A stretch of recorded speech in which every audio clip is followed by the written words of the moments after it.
I'm ready. All right. Here we are. Thanks for joining us for the Make Guitar podcast.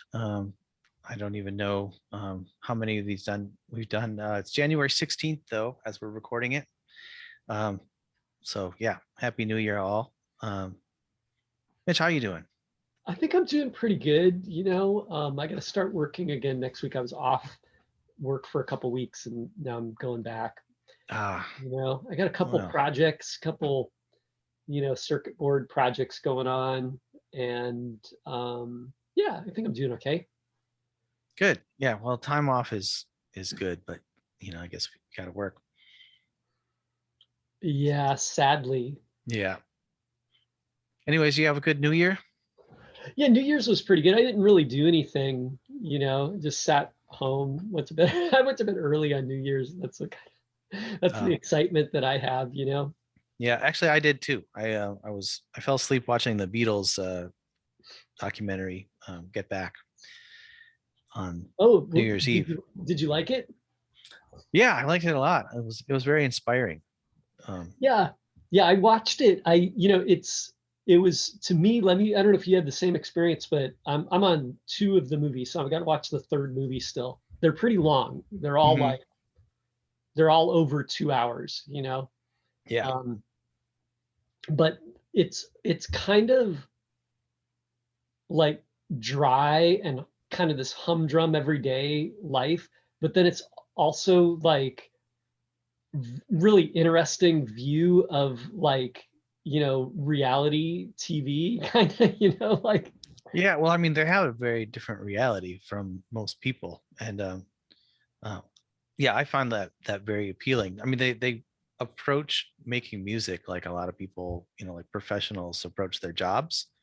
They're not just like like doing drugs in a studio and like leaning on recording desks and waiting for inspiration, because you see that a lot in music documentaries. Guys that look like they're not doing anything, they're just kind of being coaxed into it by the producer. yeah. No, it was like a really interesting look at the Beatles. Like you never see the Beatles so closely as that, or so personal. Right. Yeah, and in addition to being personal, uh, it's it's a look at how uh, well, I got it handed to Paul McCartney. He's like, he was never my favorite Beatle. Like I think like I think John Lennon just kind of more, you know, left field, but Paul McCartney he's very talented. He's got an amazing grasp of um the every aspect of the song in his head as he's composing it. And he's just like pulling it out of the ether. Yeah. Yeah, yeah, it's pretty amazing. The thing that I took away is they go into the studio and they're all like great musicians, but they're not like so stellar amazing. It's not like they're like Yo-Yo Ma or whoever, you know what I mean? Mm-hmm. Right? George Harrison doesn't play like Steve Vai or Eric Johnson or something, but they all go into the studio. They all are really solid musicians, and they play with no self-conscious kind of thing. Like nothing holds them back. They just sit down, they're like, we're gonna play the song, and then they just kind of poke around at it, and like they make mistakes and then they fix them and they play. They don't stop. Yeah. Yeah. I don't know why people feel self-conscious about singing. Um, I certainly do. But there's no reason that you should. It Yeah. totally just gets in the way of being able to create music. Yeah. Yeah, they sing a lot of wrong notes and a lot of like they kind of goof around too. They sing a lot of stuff. It's just kind of funny, like they just go in there and then they do it and they try things and they fail and they fix them and then they go back and they do it again. Right.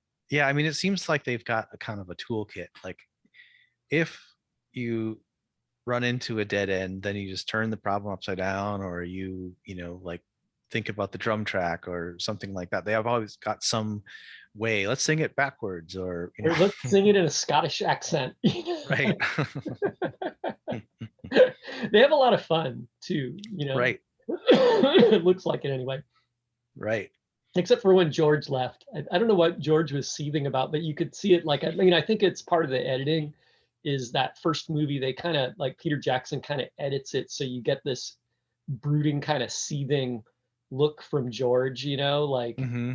like he's not happy about something, and then he just up and leaves. Yeah, well, it seemed like he didn't like being told what to play, Yeah, maybe.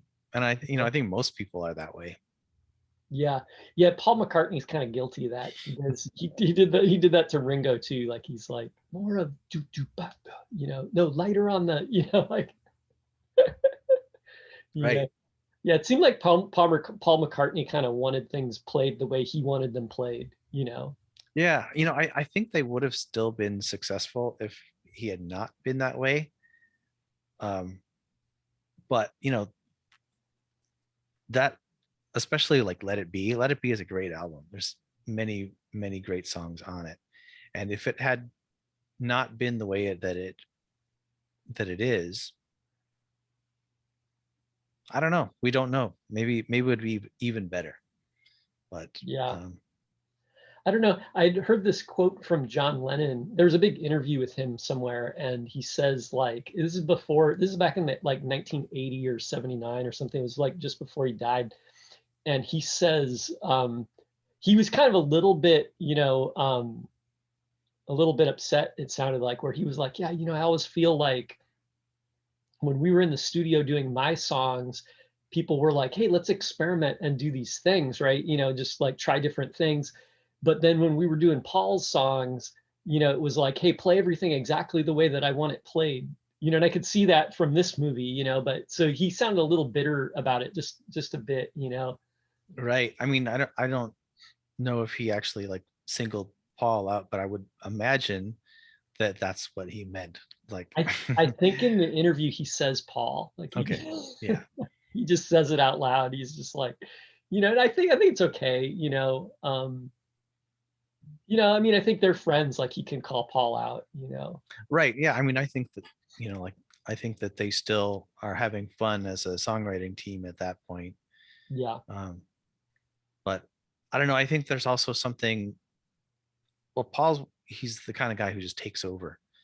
Um, Yeah, he's a little bit controlling. right. Yeah, and I've heard other songwriters talk about, like what they need to do to kind of keep their songs their own. Like, I don't know if that was his intention, but Tom York from Radiohead was saying that he doesn't bring his songs into the group until he's pretty much done everything that he can do to them.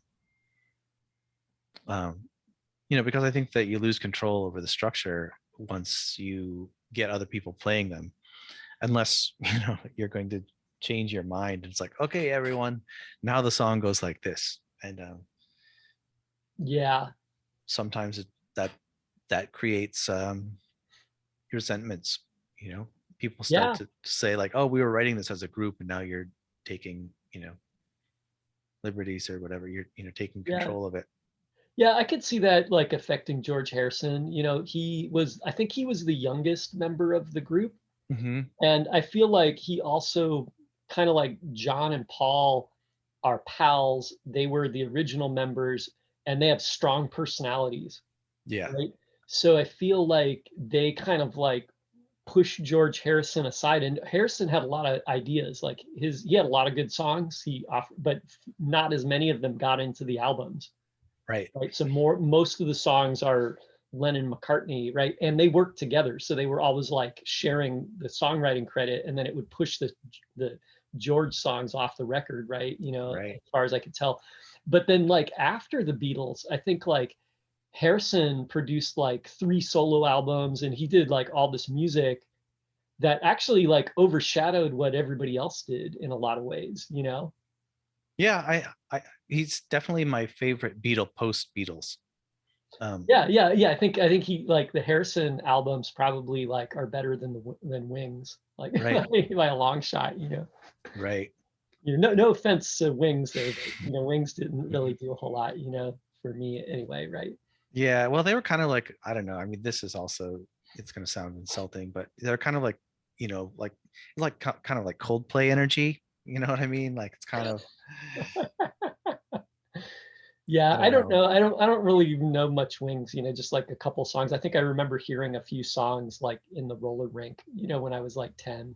Right. Yeah, because he had like that uh jet or whatever. Well, that wasn't like a roller skating thing, but I don't know. The ones I'm thinking of are like Maybe I'm Amazed, like the big, Oh love yeah, yeah, yeah. song. Oh, and Silly Love Songs. He just like gets more and Yeah. more And there's that kind of, other one too, Listen What the Man Says or something. yeah. I forget what's the title of that one. I don't even know, but I remember hearing that at the roller rink like when I was like 10 years old, you know, Yeah. 1975. Yeah. Yeah. I think what it is like Paul McCartney doesn't really have an edge. He doesn't, he's not edgy. Yeah. Well, I guess, for all of, his domineering and controlling kind of personality, like he probably took his lumps too, because I think John Lennon kind of is famous for like panning his songs and describing them as granny music. Are we doing more of your granny music? He was like really pissed about, I mean, like some of the songs I agree are kind of that way, like Obladi Oblada. You're kind of like, okay. I mean, it is a good song, but it doesn't really hit a sweet spot for me. Um, Right. but then some of the other songs are pretty good, even though they're kind of lightweight. Like I don't know, "Hey Jude" is pretty good. Hmm. Or is that a Lennon song? I can't No, remember. that's definitely he wrote that for Julie and Lennon. Paul wrote it, or Paul wrote it. Yeah. oh, for Julie. Oh, that's funny. Okay, Yeah. yeah. But anyway, yeah. So the movie's great, though. I would recommend anybody that hasn't watched it. I was trying to watch it for free if I could, but then I was like, what, I'll just pay $7.99 for 1 month of Disney Plus, and then it's like it's cheaper than going to the theater, right? And then Right. and the convenience actually made it worth it. It was like the price of a sandwich. You could spend $7.99 and just get coffee these days, right? So like it's Right. not very expensive. Yeah, it's a really good deal. And it's like if you go to the theater, that's like $15 or I something. know, right? Yeah, just for one of you, like so I can sit around, we can watch it at the house. Yeah. So it's pretty good. I got to watch the third movie, but we'll talk about the whole thing again at the end, right? Maybe next week. Yeah. Yeah. Hey, so I got a question. What you working on anything this week? Um, today I was well, I got a real Bigsby, a licensed Bigsby B50 to replace the I had this $20 eBay wannabe tremolo. Look, this is where it would say Bigsby if it were real, and it would be nickel plated instead of the shiny chrome. Anyways, I put that on my tester guitar because I thought it's probably good to have a bass line to compare that tremolo to. So I made Yeah, a demo of the $20 versus the real Bigsby tremolo. So I'm going to put that on the channel. nice. Yeah. So the $20 one isn't very good, but the regular Bigsby one is better. Yes, absolutely. And it's You totally get what you noticeably pay for. okay, cool. That's the That's good to spoiler, know. That's the TLDR, right? right? Too But long didn't read, right? I'll put like a big caption on the thumbnail saying like, "Is a $20 tremolo too good to be true?" or something like that. I don't Oh know. yeah, we Some need some to clickbait, sensational. clickbait. Mm. Yeah. I put a pedal up a long time ago for sale on, or not for sale, but for trade on the Reddit, like let's trade pedals subreddit, right? And then it would been on there for months, and then nobody really talked to me about it. And then finally someone got back to me, and I traded a guy for this like um Digitech Obscura altered delay. And I traded them a Catlin bred Echo Rec, right? And the Echo Rec is pretty good. It's actually like, if you look at it on Reverb, these go for like 120 and the Echo Rec goes for like 150. So he's good. That other guy's getting a pretty good deal. The thing about the Echo Rec though is they don't make it, or they make it still, so you can just buy them new. This they don't make anymore. So maybe in the long run, this could go up in value. It's more obscura. Yeah, it's more obscure. Yeah. But the thing is, like with the Echo Rec, it's like this multi-tap delay.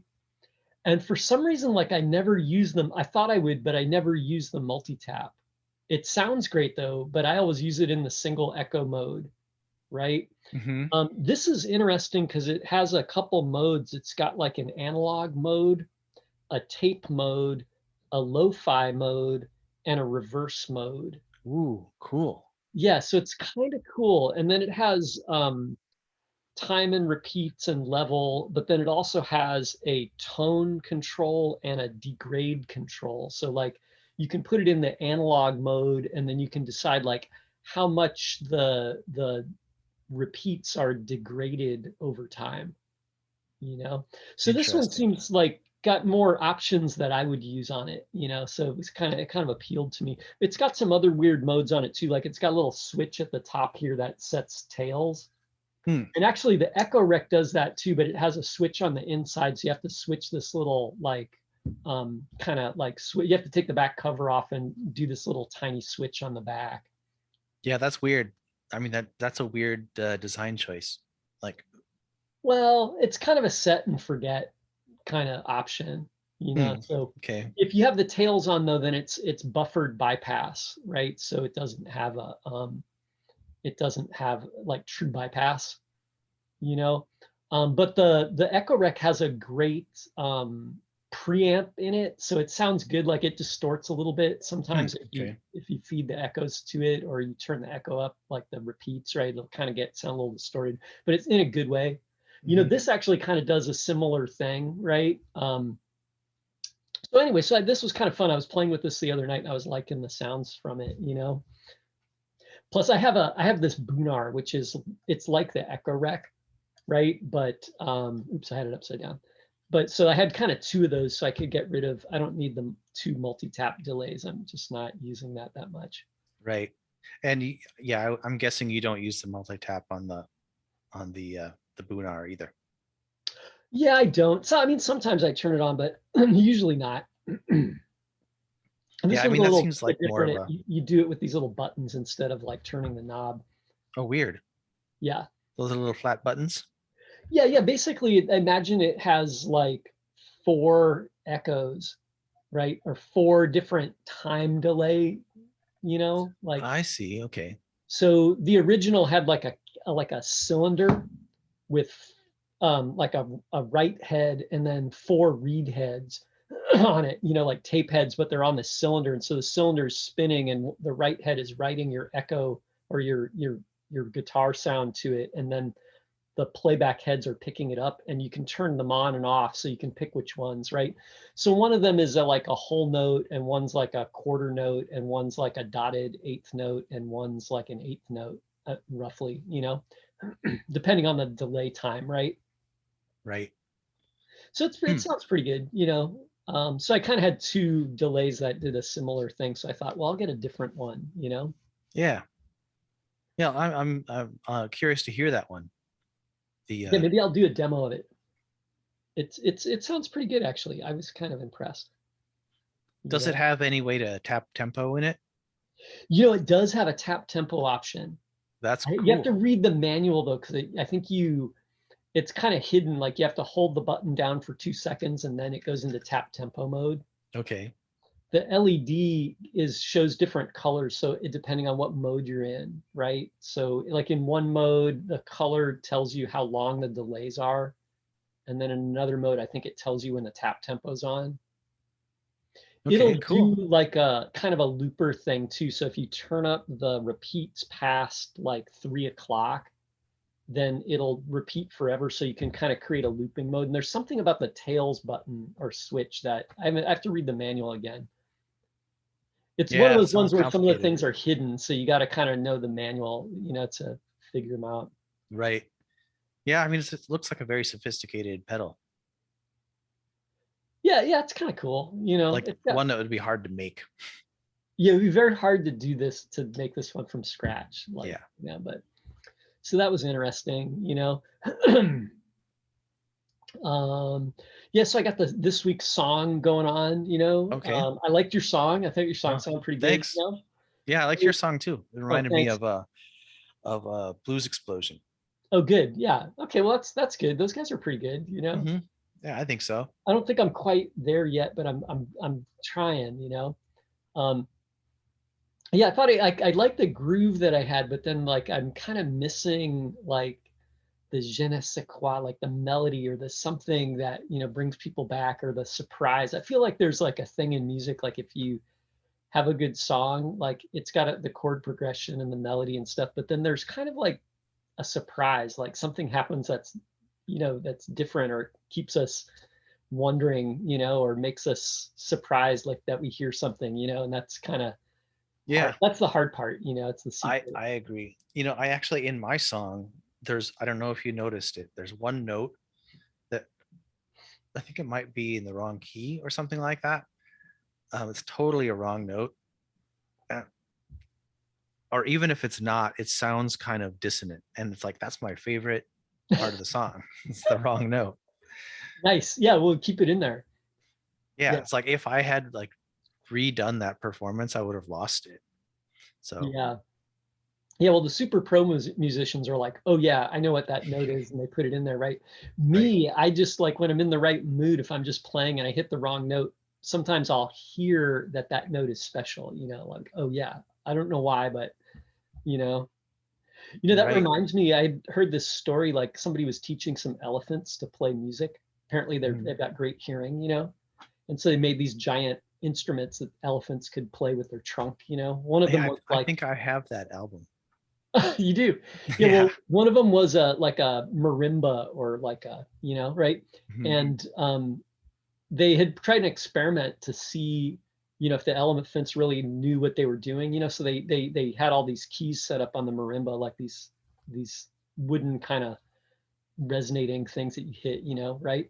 And then they replaced one with like a note that was totally wrong. And then they said the elephant would play and they'd hit the wrong note and they'd hit it again. And then they'd play and they'd avoid the wrong one. And then after a while, they started playing and they'd hit the wrong note and then they hit it again.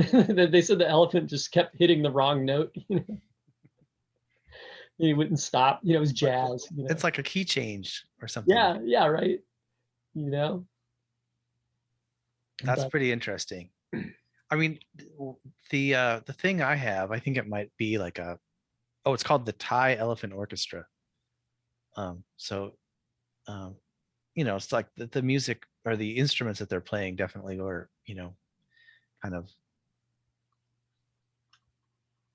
Eastern sounding. But the elephants are making their own music. I think actually they might collaborate with humans on some of them, but the rhythm seems very elephanty. It's very slow.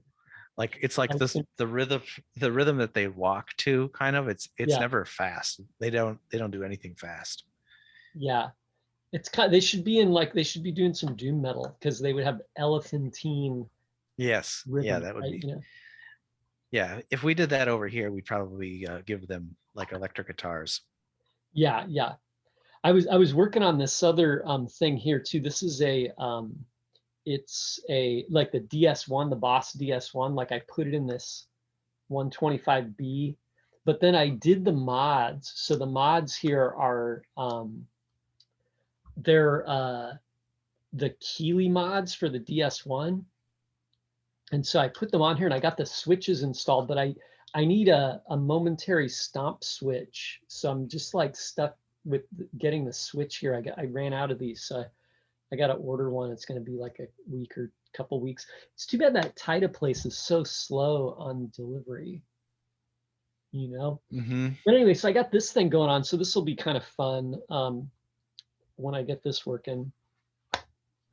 That's cool. What are the mods? Well, there's a few other mods too. I don't know if you can see this in here, but like it's hard to get a good. Oh, they're little mini switches.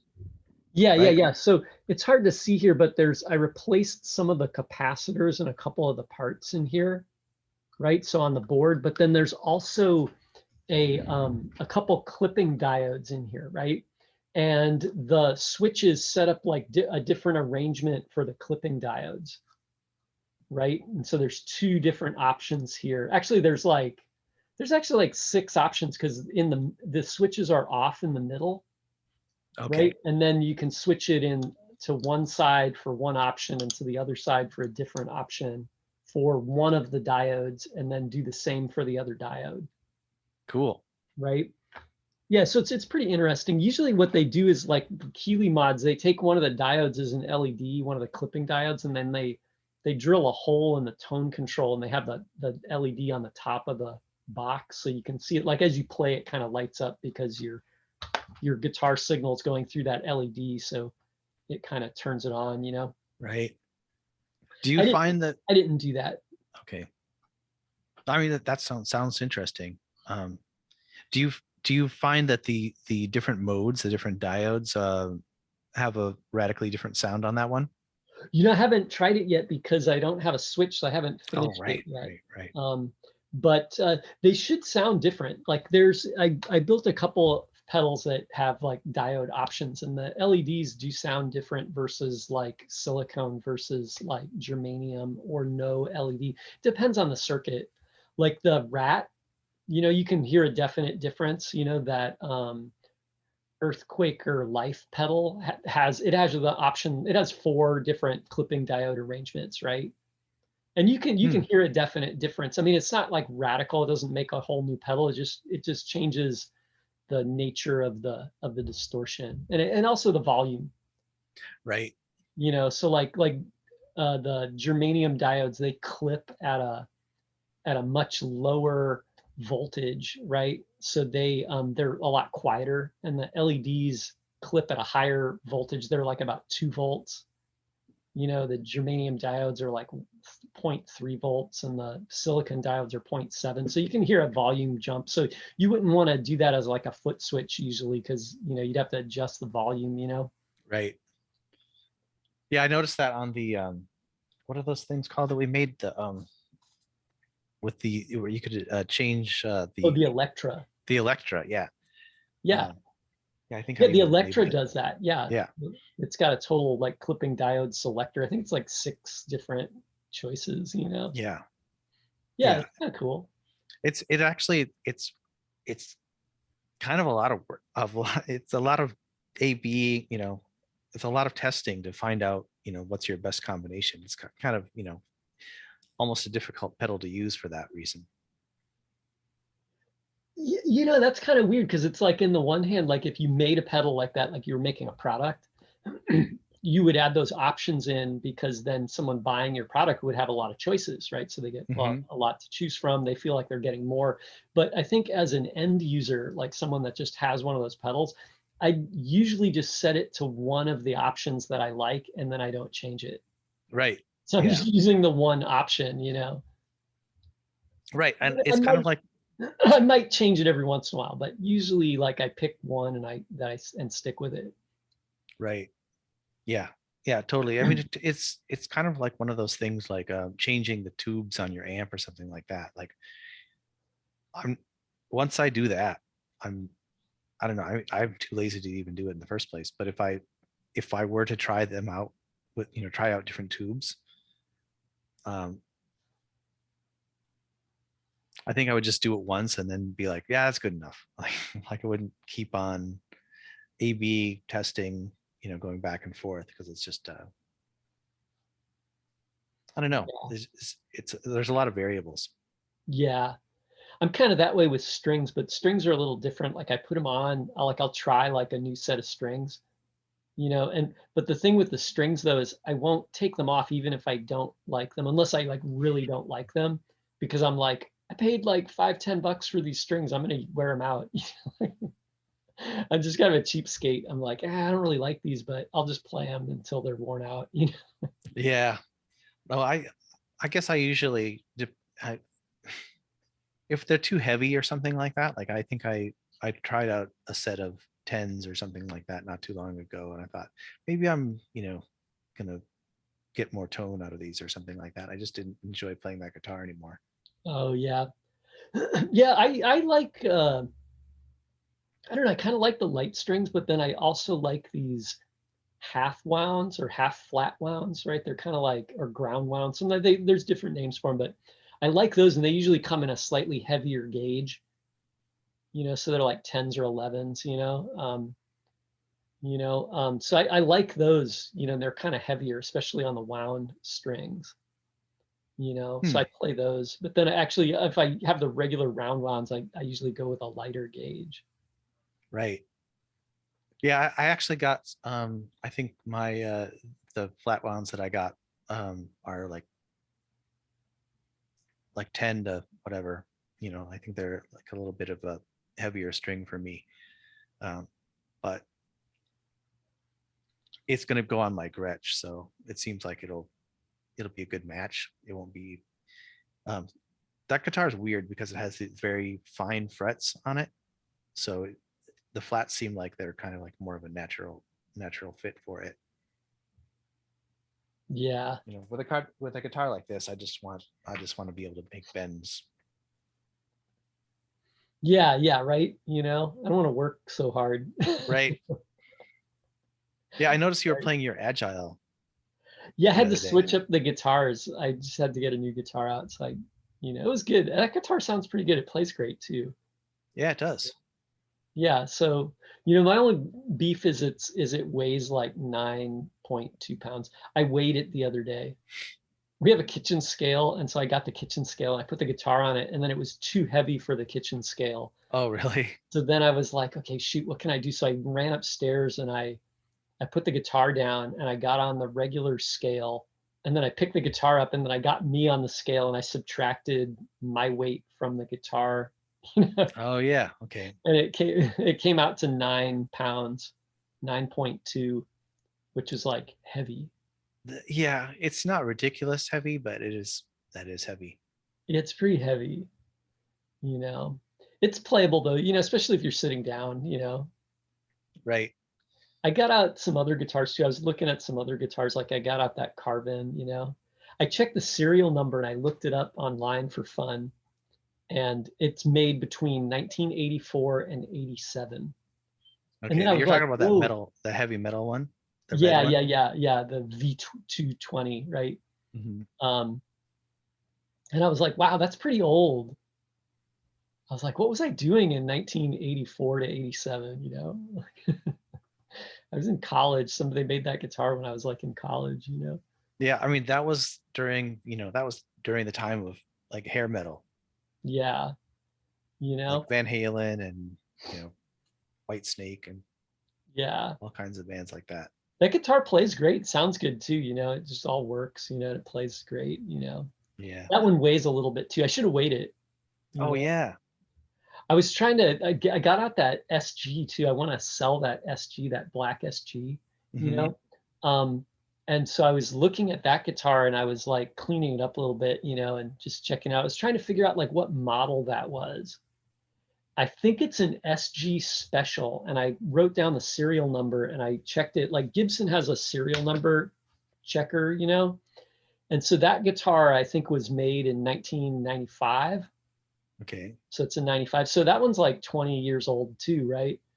Um, it's funny that that one's not as old as the pointy guitar, Yeah. you know? Yeah. But Gibson guitars, they could really, they don't really have like an age to them. I mean, if you're Trogley, you can tell the difference between like a '70s Les Paul and a '60s Les Paul just at a glance. But Yeah. um, Yeah, he's pretty good. He's kind of encyclopedic in his knowledge of Gibsons. yeah, Though I don't know that he's ever reviewed a guitar that like he's done a lot of SGs, but I don't think he's done the SG special. Mine's kind of neat though, because there's a bunch of SG specials and they make them different like through different years. Like some of them have binding on the fretboard and some of them have like square inlays or rectangular inlays. and some Hmm. have rosewood fretboard. Mine has dot inlays, and no binding, but it has an ebony fretboard as far as I can tell. Okay. So it's pretty good. I would think that special would mean that it had P90s on it, but that one has humbuckers, right? Yeah, yeah. It's got humbuckers, right? And they're uncovered, and they're the kind that's like mounted in the pick guard, you know? Oh, okay. The Batwing. Yeah, yeah, right. It's pretty good. I think it also has I'm not sure again if it's the ABR one, but it's got the bridge that has the posts that are like they have a little threaded post that goes right into the wood, and then it has like a little thumb wheel that you turn to lift the bridge up. Hmm. It's not like the post is screwed into an insert. Right. So I think it's got the kind that's just like the threaded post with the thumb wheel. I don't know if that's the ABR one. I forget. I'm Yeah, I not. think that is. Yeah, so it's got that kind of bridge. They make some newer ones too. Like there's newer versions of it, but basically, I'm pretty sure this is the SG Special Okay. and then the serial number on it dates it to 1995. So I was gonna try and put that on Reverb maybe and see if I could sell it. Yeah, have you tried to sell it at Real Guitars, right? Yeah, I did. Yeah, it didn't I? It was there for a few months and it didn't sell, so I took it home. Yeah, I'm sure you'll sell it on Reverb. Um, Yeah, maybe. Yeah, Again, it might take time, but at least you don't have to send it out of the house. yeah. Right. It's a little beat up. Like I would call it like good, good to fair condition, but it's not Mhm. like there's no breaks, no, like it's never had a headstock snap or anything. The truss rod has like plenty of life on it. It's got some buckle rash on the back and there's some dings. The one of the pots, like the volume pot on the bridge pickup is a little scratchy. Sometimes it goes out like if you turn it all the way up, and kind of turn it a little too far, like it'll kind of go out. Hmm. Yeah, I wonder if that could be cleaned or Yeah, you could replace it. Like the pot is not a big deal to replace, but as it is, it's all original. So I thought like I'll yeah, just leave it alone. I could fix it. That's not a big deal. yeah, yeah. I suppose to young people that's a classic guitar. Yeah, it's total classic. 20 years. It's older than most young people. Yeah, Yeah, so is the pointy one. The pointy one is like, what is that one like 30 years old? yeah. That's funny. Wow. That guitar is well made too. It's just like super solid. It It- is really solid. I mean, it's probably, they probably had it in their heads when they designed it. Like it needs to be able to hit somebody, like knock somebody off the stage if you're assaulted you while could playing hurt it. somebody with that one. Yeah. You could injure somebody with it for sure. It's pretty solid. Yeah. Yeah, I was thinking about trying to sell that Devo guitar too. Though I kind of like that one. Yeah. Why do you So want to weird. sell it? It doesn't even take up a lot of space.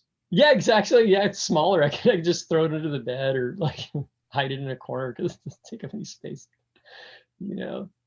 Yeah, I don't know. I was just like trying to think of guitars I don't play very often, so like and get rid of them. Cut down the number of guitars. Right.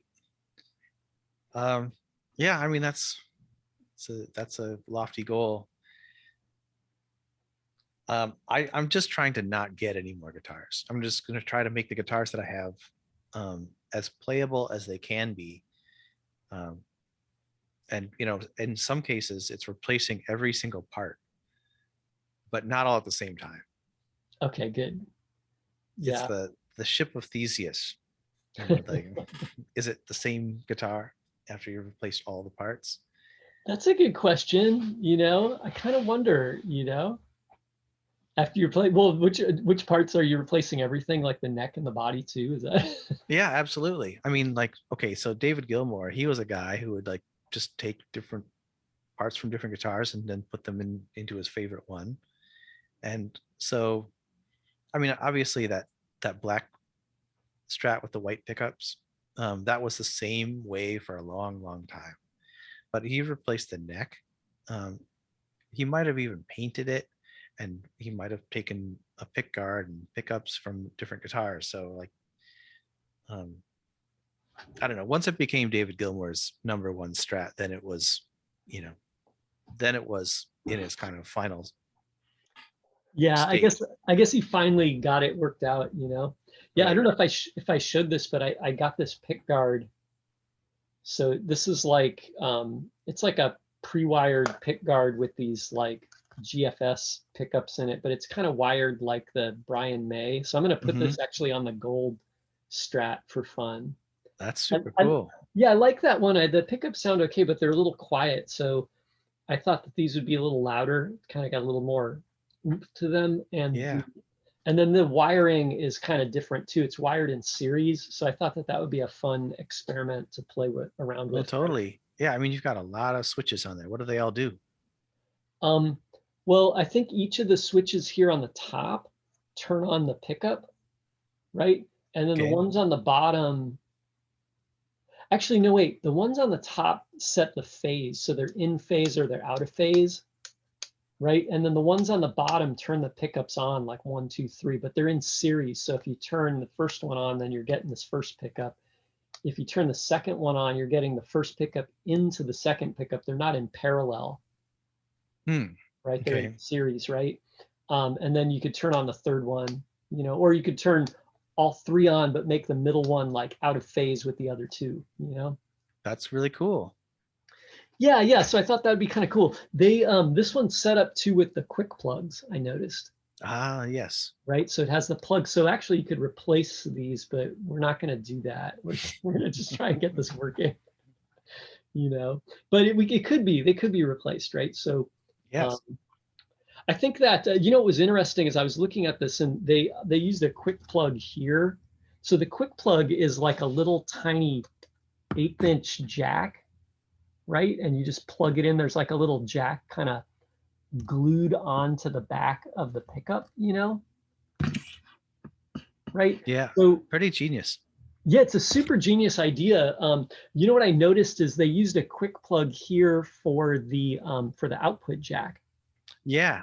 And it's good that they do that because sometimes you do, I mean, not a, actually even on a strat, sometimes you have to you can't get your jack through the cavity inside.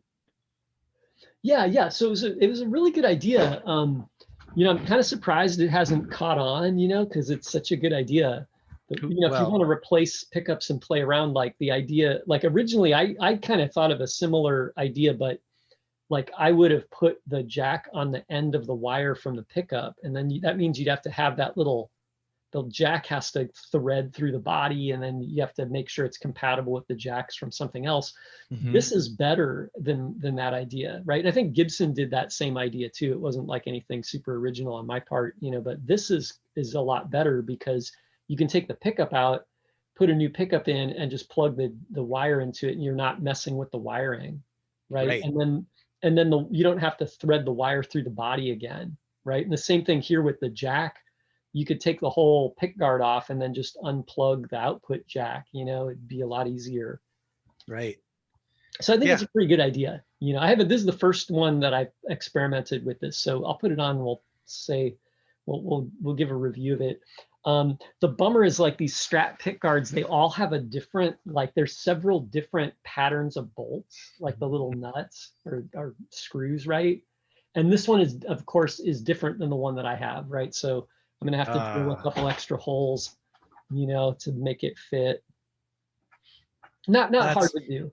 yeah. But it's a good thing you didn't have threaded inserts for mounting your pick guard. Yeah, yeah, yeah. I'm not gonna do the threaded inserts. Yeah. I But you know, could people talk about like people like Philip McKnight say like just get, you know, like for your strat, your Squire strat or whatever, just get a replacement pick guard that's all wired up with you know, just get a loaded pick guard and swap it out. And they're not universal at all. So like I mean they're the same shape or whatever, but yeah, you always have to like fill and drill. yeah, yeah. You don't even have to fill in. It'll just cover the old holes. You just have to drill some new ones or make some pilot holes, you know. Right. Well, I mean sometimes they're like close to the I guess that wouldn't matter.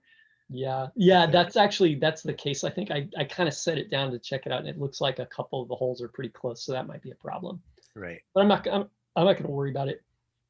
It's good. Yeah, It's the good. idea of getting the loaded pick guard is a really good one, because it's like, like this, like I got this used. So that's kind of a bonus. Like I'm like, great, I'm recycling, and like it's cheaper because it's used. I think I got it for like 85 bucks, you Oh, know? that's a good deal. Yeah, it was a great deal. Because I was thinking about buying new pickups, and if I bought 3 new pickups, it could be like 100 bucks or more, you know, for 3 pickups. Like the pickups, like if even the GFS ones that are cheap, they would have been like 30 something bucks a piece, and then you'd pay shipping, and then you'd have to get the pick guard and all the little Yep. switches and the pots. And then, maybe I could reuse these pots, but I'd need some new switches, and I'd have to do all the wiring. That takes a long time. Right. Yeah, and that one even came with knobs. Yeah, it came with everything, right? Yeah. Yeah. So like So all that stuff that it really adds up. Um, yeah, right. So I I was like, great, this is 85 bucks. You can buy them. They sell that one on GFS. So this is basically the GFS one, right? They sell it, but they were actually out of stock of this one, but they had a couple others, but they were like over 100 bucks for a new one. So hmm, when I was like, maybe I won't even do it. And then I searched on eBay, and then I was like, it popped up, and I was like, oh, this will be the last purchase for 2021, right? So for okay. 2022, it's all about using the gear from 2021 to make some music. Well, I mean that's always the intention, but yeah, yeah. Yeah, Sometimes you need, new gear. I'm gonna hold me to it, Kirk. Okay. Okay. Okay. Not gonna be easy, but I'm doing pretty good. We're in January, and I haven't bought anything. Yeah. No, I think you're fine. It's you've been on the road to paring down gear, except for pedals and Euro rack modules. Yeah. Actually, let me actually tell one other story about this pedal, right? So I'm going to say that this wasn't a purchase because I traded, so that's okay. Yes. Hmm. The bummer with this was the guy that traded me. It turned out he was in Canada, and just so anybody knows, right? I don't know if you're shipping pedals. I mentioned this earlier, but like sometime around, I don't know, maybe it's around Christmas or before Christmas, the cost of USPS went up. So the cost for shipping a pedal like this size, it usually costs me like $5.75, right? And then after, like, the price went up, it's now it's like about double that. It's about $11, $12. So it Hmm. doubled. This one, I had to get it from Canada. And I went to the place, I had it all wrapped up. I had the deal set up with the guy. And then I was getting ready to ship it. And I went to the shipping place, and they were like, oh, it's going to be $30 to ship Oh, it to Canada. So I held off, and I went back, and I sent the guy a message on Reddit, and I was like, I don't know if you still want to go through with this, because like it's going to cost like 30 bucks to ship it. I don't know what it's going to cost on your end. And he's like, yeah, it's going to cost me $50. I'm like, ooh, I was like, dude, are you sure you still want to go through with this? Because it's like we're going to be spending $80 combined on shipping. You right, could buy a whole new pedal for 80 bucks. I mean, heck, you could get some pretty good pedals for 30 to $50, right? right. Like those little mini pedals are like 30 to 50 bucks, 100 bucks at the most. Like and he was like, I guess he really wanted one of those pedals. He was kind of getting the better deal on it too. So then I was like, well, okay, I'll do the deal. Though I had some misgivings because I didn't really want to spend that much money. I didn't want to spend anything. I just Hmm. wanted to trade. But Yeah. you know, if it was going to be 5, 10 bucks, that's not a big deal. But 30 bucks, I was like, wow. But anyway, so I did it anyway because I'd already said that I'd do it. Yeah. Well, you'll forget about the 30 bucks and now you have this cool pedal. Yeah, yeah, and I think this is kind of cool too. They don't make this anymore, so so this is kind of interesting in that way too. It's got the reverse, Hmm. Yeah, that seems like reverse it'd be a mode. really fun. You know, I would Got some other. definitely. I imagine your one of your song of the weeks will have the reverse echo on it Oh yeah, we soon. gotta we gotta do song of the week with just all about reverse echo. All right, I'll see if I have it on my Boss GT3. Yeah, yeah. There's a few delays that have reverse like that. The popular one is that. there's a Dan Electro that does the reverse delay, but they don't make it anymore, so you can't. It's hard to get. It's like Oh, this okay. one of those cheap plastic Dan Electros, but you can't get it anymore, and they go for a bunch of money, you know. And then Boss, I think everything after like the DD5 or the DD7, somewhere around there, they have a reverse mode on it. Like I have a DD7 with a reverse mode, you Okay. know. Yeah, I don't have any actual pedals, like standalone pedals that have reverse mode, but I have a couple of those multi-effect unit things. Oh yeah, GarageBand does a reverse delay too. Yeah, Where you can I've pick used out it. one of their delays and you can put it in reverse mode, Right. you know. It's kind of weird. It's got in reverse mode, you don't hear the clean signal. You just hear the reverse, you know? Oh, interesting. So it's like you start playing and then when it hits the delay time, this actually, it's kind of surprising. It does up to about 2 seconds of delay, which is actually kind of a lot of delay, Right. you know? But, you know, like, so if you set it to 2 seconds, you'd play for 2 seconds and then 2 seconds later, all of a sudden you're hearing, you're hearing the reverse sound come on, you know? I don't know if the one that in GarageBand works that way. Yeah, I haven't experimented. I just saw it in there. I didn't really use it for anything. Yeah, I think I tried it out on one of the Song of the Week. Oh, cool. Um, Yeah. I don't think I used it, but I did try it out, and I think that you hear the initial attack, and then the delay is in reverse, Oh, or yeah. the echo is in reverse. Yeah, that's cool. Yeah, Yeah, I like that, you know? Yeah, I was that's going how through it works. my phone. I have all these lyrics on my phone, and I was like, ah, you know, I gotta try and do a song of the week with some lyrics, you know? So I was trying to Yeah, think, like, I don't sing very well. I don't sing actually at all. I don't like, I'm just embarrassed to sing, but because I'm just so bad at it, right? But then I thought, like, I wonder if I could get someone to sing. And I thought about like Fiverr. I was like, I wonder how much it would cost me just to get someone to sing. Like, okay, here's my lyrics. Just all you gotta do is sing. Here's the backing track. that's a good idea. It was just like Start a a weird, Fiverr band. yeah, it was, yeah, I know. There was a thing on NPR, they, you know, kind of like a podcast that they did where a guy he goes to Craigslist and he just finds a bunch of musicians on Craigslist and then he brings them all together to record a song and they do Elton John, they do Rocket Man. Hmm. But it's kind of funny because he interviews these people and they're all like really weird. They all have these like weird little quirks, you know, and he gets them all in the studio. And he said like the one guy, like there's a guy who played the violin and like he would go off and brood in the corner, but then later they found that he had kind of an anger management problem, you know? And so he was just trying to hold it together, you know, like needed some alone time, you know. And then there was another guy who like he said he wanted to play the theremin, so he played the theremin, you know, and he was like, oh yeah, I'll play the theremin, but then he went to interview the guy, you know, in his apartment. He's like, yeah, I went to go visit him, and then he left the interview saying like, I don't think the guy actually wants to play music with anybody else. He just wants people to come over to his apartment and hear him play the theremin. So everybody had like these weird quirks, and then they get them all in the studio together, and they do a recording of Rocket Man. You know, it was a fun like kind of podcast episode Yeah, thing. that sounds pretty interesting. Was their rendition of Rocket Man any good? Yeah, it was all right. Yeah, yeah, Okay. it was good. You know.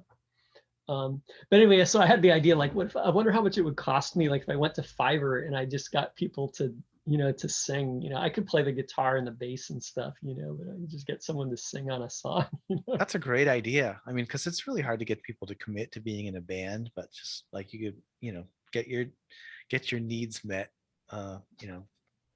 on the Yeah, internet. in a way, like if you're paying, then it's kind of a good situation too, because you're like, okay, I'm just getting paid to be here. It's not like I'm here and I need to have my creative outlet met, you know, or I need people to recognize my, you know, whatever, you know, like Right. And then you can tell them exactly what to sing. Like, sing it this way. yeah, yeah, right. I mean, actually, I just figure if I can just get somebody that kind of is kind of in the genre that I want, you know, and just say, do whatever you want, you know, here's the backing, you know, right? Right. I have a bunch of goofy lyrics. I have like a lot of like songs. Like it's funny how many songs I have on my phone, you know. It's kind of It was kind of surprising. I was just kind of drinking a tea the other day, just flipping through the songs, just seeing what I had to think if I could come up with some ideas, you know. That's great. No, I think writing lyrics is very difficult. And yeah, that's probably one of my big, you know, that and singing are the reasons that I don't have like a whole album of songs of my own. But Yeah. Well, you know what? lyrics, I think the lyrics are not that hard. I mean, like it's hard to write like a really good song, but you just to get a song, it's not that hard. The hardest part is just getting started. So right? you need like some idea for something, you know, right? Just some weird idea, and then you just start writing, and you know, it'll like you'll write more, you know. Yeah, absolutely. I mean, Brendan was talking about somebody, some writer who said that like a first draft is really easy and or revisions are easy. The hard thing is, you know, actually writing a first draft. But if you just kind of write the bones, you know, just write the structure, then you can revise it later. And that's, you know, that's easy. You've done most of the work. Yeah, yeah, that was the guy from The Simpsons, like That's right. one of the That's right. writers, and he said something like, "Yeah, you know, I just block out the whole story. I don't worry about it. I just, you know, it's just kind of badly written. But if I do that the day before, the next day I go back to the work and it's like I had it. He says like I had a crappy elf came in and did all the hard work for me, and now all I have to do is fix it and make it better, which is easier than writing the thing in the first place. So you know, I mean, I think his point is like, you know, if you try to write the perfect story or the perfect song or whatever, you know, you work on it in details, you just run into too many problems, you know, and there's too Mhm. much unknown stuff that hasn't been done yet. So it's hard to predict how the beginning should go. But if you just kind of block the whole thing in beginning to end and you have, you know, you have the song and you know where it's going to go and it's bad, you know, then you're like, okay, now I can fix it, you know, I can make it better, I can improve this and rewrite that, you know, Mhm. and Well, then that's you know where it's going to end too, you know. yeah, right. Yeah, that seems yeah, it seems like a really practical way of pretty much anything like Yeah, songwriting it's or great right. advice, Yeah. you know. That's what I'm going to do this week. I'm going to start my garage band project at least a day earlier, and that way I'll have another day of polishing. Yeah, yeah, I totally get that, you know. If I block the song in and I just get it blocked in where it's like, you know, verse, chorus, bridge, chorus or something, you know, like or A B A, you know, I just have the A B parts in and then, you know, and I just kind of have some chords, like I bang in some chords, you know, and kind of like throw a drum track on there, you know, and then I also have planned it out so it's about 3 minutes, you know, so it's like full, it's complete, you know. Hmm. Then if I come back during the week and I just sit down, I can play whatever over the top of it, you know, or I can replay the rhythm section because it was kind of badly played, you know. If I and when you do that blocking into, you can do a lot of copy and paste, so it maybe doesn't sound good because you know the transitions aren't kind of kind of janky because you copied and pasted and snipped things, you know. But then Hmm. that's okay because then now you're like, okay, now all I'm going to do is I'm just going to play that song again like 5 times until I get the whole rhythm sounding the way I want it, and then I can delete my scratch track, you know. Right. And Yeah. that's easier work than putting down the thing in the first place, you know. Right. Yeah. And also you've had time for your brain to process those parts. You remember that, you know, what you're going to play. You're not improvising it again. Oh, you know what? That's a really good point. I find like if I get the song blocked in and then I can kind of hear it in my head during the week, I'll think of stuff. Hmm. You know, like I'll think of ideas. I'll think like, oh, what if I did this? Or like, what if I should have a little thing that sounds like whatever, you know, and that's really useful, you know, where if you have a little time to let it stew, you know. Right. Yeah. I came up with the germ of my idea like on Sunday last week. It was just like a chord progression. Um, but then I didn't record it until this morning. So I didn't have a lot of the melodic ideas um, recorded in any way. Like I recorded the, you know, the first draft on music memos last week.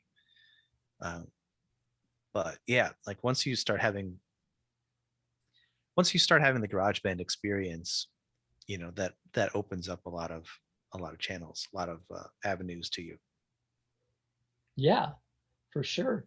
Yeah, I had another idea for the song this week, but it just didn't come together. But I think I'm gonna try and make that next week's song because then it's already laid out. Like, and I gotta have a big chunk of it kind of done, even though it's kind of crappy. Like I'm not liking it, but I think I'm gonna use that next week, and then I can work on that all week again. So I feel like Yeah. I got a good start on it. But that kind of reminded me. I thought like, whoa, what if like you put down a few ideas at the beginning of one week, Hmm. then the next week you're just like, okay, I'm just going to pull out one of my ideas that was not finished from the week before. Yeah. I'm actually debating using um, last week's idea next week, but I'm also thinking maybe I'll just keep it last week's idea and I'll just record it. But You know what? Um, it might feel like cheating, but there aren't any rules. So yeah, it's like, yeah. I was gonna say there are no rules. You don't have to start yeah, it the same week that you finish it. yeah, right. So anyway, yeah. So that'll be pretty good. I think this is kind of a good exercise. It's pretty good practice. It Um, absolutely is. Yeah. Yeah. And yeah, if you really craft a song, if spent months working on a song, it might be that much better because you've gotten all of your bad ideas out of the way. yeah. Yeah, right. And then also like if the songs are only done in a week, but like later, if you went back and you were like, you know what, I want to fix one of these songs because I really like that one, and I want to do more with it. Or if you're playing with some other people, you could show it to them and you're like, okay, here's my demo. Right. So that's kind of always it's good for other stuff in the future. Right. Yeah. I mean, also the experience of recording a demo, like all of these songs, would it'd be easy to play it for somebody else and they would know, they know how the song goes. Whereas it's like if you just kind of play somebody um like a chord progression, they're going to make up their own. They're going to fill in the rest, um, with things that maybe you didn't imagine, and that can be good, but it Yeah. also might not be what you're after. Yeah. Yeah, Brendan kind of gave me some ideas because he did his last couple songs with that. Like he had kind of like a weird sample voice, like overdub, Hmm. like he just took some audio from some place. I don't know where it came from, right? But I was thinking about that and I was like, I wonder if I could do something with that, like because I was kind of inspired by that. I don't know Yeah. what though, but I would do it a little differently. I was thinking about putting it on. I have a sampler on the synthesizer, and I was thinking about putting it on the sampler, but then trying to put a melody so the voice would change pitch, and use that kind of melodically. No, that would be cool. Yeah, I don't know. That, I gotta find a good sample to use though. right. Yeah, but that's a good inspiration for a song. Yeah, maybe. Yeah, I don't know. We'll see. Anyway, so why don't we call it here? We've been kind of rambling for a while. Yeah. All So right, sounds so we good. got song for this week. Got any other projects this week? Well, I do. I've got a bunch of things that are kind of like housekeeping. I'm gonna replace the pickups on the plywood guitar and change out the bridge. And I was actually gonna try setting it up with Nashville tuning, so it'll have Oh, really light strings. It'll be kind of like I don't know, what is that? Like a piccolo. yeah. But isn't that just like the top three are lighter, or the No, top I think three? I think all of them are later, except Okay. for the top three or something like that. Like the bottom. Oh, sorry. You meant the top as in. Yeah, yeah, yeah, yeah. The Yeah, low yeah. strings, the low pitch. Yeah, Yes. Yes, exactly. yeah. I was thinking physically like positioned at the top, not Yeah. like yeah. Yeah, I've never Yes. played that. I'm kind of curious to hear your experience. I've heard about it, but I've never done it. Yeah. Well, I get to try out my soldering iron, and once I get the pickup swapped out, I will make some some Nashville tuning music. Nice. Yes, I think this week I'm gonna just try and get this thing done, and Cool. then I got some circuit boards, and I built a few of them up already, but I haven't built this one yet, so I'm gonna build this. It's just another one of those like CMOS tube screamers, you know, but it uses the 4069, like it uses a different chip. So I made a circuit board for it. So I'm going to try and get that built up, you know. I thought I might like video, you know, make a video of the process and see how that turns out, you know. I don't know. So that was kind of maybe a side goal, you know. I think Right I on. can. I got to work. I got to work this week, which is gonna. It puts a damper on the projects, you know. Yes. Yeah. Yeah. I know. Well, we got to work on that. Yeah, I know, right? Okay, should we call it a day? Sounds good. All right. Um, well, thanks everybody for joining us, and yeah, we'll see you in the next one.